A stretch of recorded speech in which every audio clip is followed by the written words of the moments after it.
சாய்ராம் நம்ம இன்னைக்கு பார்க்க போகிறது பார்த்திங்கன்னா கிச்சன் டிப்ஸ் தான். அதாவது கிச்சனில் நம்ம சில யூஸ் பண்ணுற இதுக்கெலாம் எப்படி நம்ம பாதுகாப்பாக வைக்கணும் அப்படின்றத பற்றி பார்க்க போகிறோம். ஃபஸ்ட்டு பூண்டு உரிக்கிறதுன்றது பார்த்திங்கன்னா ஒரு பெரிய வேலையாக நினைப்பாங்க எல்லோரும். அதுவும் இல்லாமல் பூண்டு உரிக்கும் போது பார்த்திங்கன்னா அந்த நகைலாம் பார்த்திங்கன்னா ரொம்ப வலிக்கும். அப்புறம் பார்த்திங்கன்னா அது சம்டைம்ஸ் சில பேருக்கு சொத்தையிடும் விரல் நகைலாம். ஸோ அதெல்லாம் எப்படி நம்ம ஈஸியாக எப்படி சால்வ் பண்ணுறது, ஈஸியாக நம்ம பூண்டை எப்படி உரிக்கிறது அப்படின்றத பற்றி பார்க்க போகிறோம். ஃபஸ்ட்டு பார்த்திங்கன்னா பூண்டை நல்லா உதுத்துட்டு அதை கொஞ்சம் தண்ணியில் போட்டு ஊற வைங்க. ஊற வச்சுட்டு ஒரு 10 minutes 15 minutes ஊற வச்சுட்டிங்க. அதுக்கப்புறம் பார்த்திங்கன்னா பூண்டை நல்லா கத்தியாலேயோ இல்லை அருவாமனையிலையோ தோலை உரிச்சிட்டா ஈஸியாக வந்துடும். அதுக்கப்புறம் ஒரு நியூஸ் பேப்பர் போட்டு அந்த பூண்டெல்லாம் நல்லா ஃபேன் காற்றுலேயே ஆற வச்சுருங்க. அப்போது அந்த தண்ணிலாம் பார்த்திங்கன்னா நியூஸ் பேப்பரில் போயிடும். அதுக்கப்புறம் கொஞ்சம் ட்ரை ஆனதுக்கப்புறமா அதை எடுத்து ஒரு பாட்டிலில் போட்டு ஃப்ரிட்ஜில் ஸ்டோர் பண்ணிங்கன்னா இந்த பூண்டு பார்த்திங்கன்னா 1 month ஆனாலும் நல்லாயிருக்கும், ஃப்ரெஷ்ஷாகவே இருக்கும். அடுத்ததாக நம்ம பார்க்க போகிறது பார்த்திங்கன்னா பெருங்காயம் கட்டி பெருங்காயம் வாங்கினீங்கன்னா பார்த்திங்கன்னா அது நம்ம உருண்டை உருண்டையாக பண்ணி போட்டோன்னா அது ஒன்றோட ஒன்று ஒட்டிக்கும். டப்பாவில் போட்டு வைக்கும் போது வெளியே வச்சா அதோட வாசனை போயிடும். ஸோ அந்த மாதிரி டப்பாவில் போட்டுட்டு எடுத்து சமைக்கலான்னு எடுக்கும்போது பார்த்திங்கன்னா ஒன்றோட ஒட்டின்ட்டு அப்படியே ஜாம் ஆகிடும்.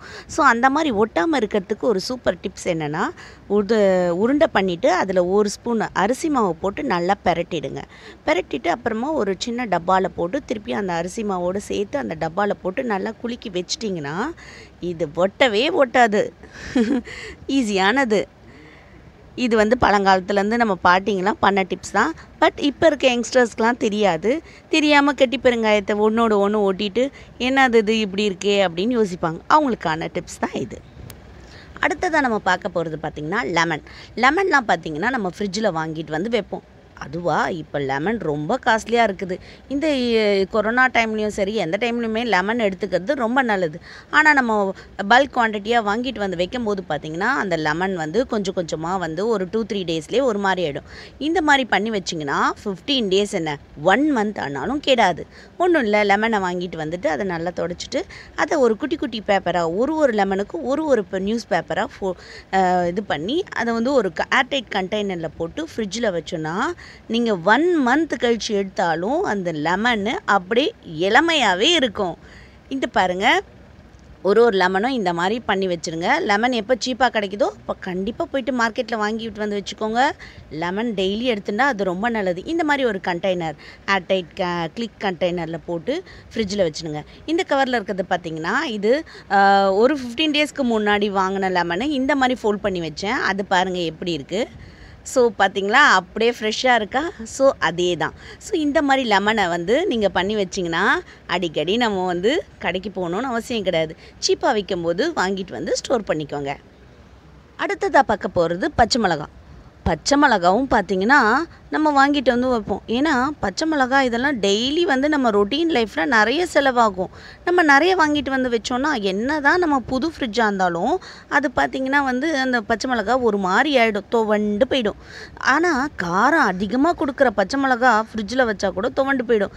அதை எப்படி ஸ்டோர் பண்ணனா, ஒன்றுமே இல்லை, அந்த காம்பெல்லாம் எடுத்துட்டு அதை ஒரு டப்பாவில் அடியில் பார்த்திங்கன்னா ஒரு நியூஸ் பேப்பர் இல்லை டிஷ்யூ பேப்பர் வச்சுடுங்க.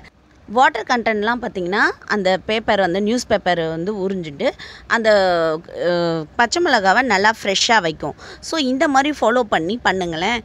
எந்த ஒரு பொருள் ஃப்ரிட்ஜில் வச்சாலும் அடியில் ஒரு நியூஸ் பேப்பர் மாதிரி உள்ளே வச்சுட்டு இல்லை டிஷ்யூ பேப்பர் மாதிரி வச்சுட்டு அதில் ஏர்டைட் கண்டெய்னரில் போட்டு வச்சிங்கன்னா அது எப்போவுமே ஃப்ரெஷ்ஷாகவே இருக்கும்.